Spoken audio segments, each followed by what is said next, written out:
নিয়ে চলে যায় পার্লামেন্টে।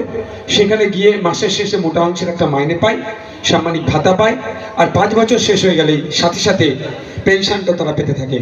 কিন্তু আমি জনগণ ভোট তো দিয়ে আসছি, আর হয়তো আগামীতে দেবো, কিন্তু আমি কি উপকৃত হলাম, আমার সমস্যাটা কতটা সমাধান হলো, সেই নিয়ে আমরা একবারও ভাবি না। তাই বন্ধুগণ, আগে প্রথম ভাবতে হবে, আগে জানতে হবে এমপির কাজটা কি।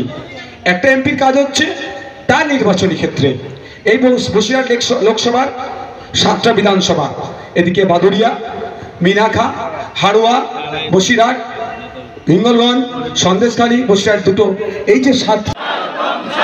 এ দলিত বলে ভাই জান, এ আদিবাসী বলে ভাই জান, এ দলিত বলে ভাই জান, এ আদিবাসী বলে ভাই জান, এ মাস্টার বলে ভাই জান, এ উকিল বলে ভাই জান। আমাদের সকলের প্রাণপ্রিয় ভাইজান তিনি স্টেজে এসেছেন, তিনি তার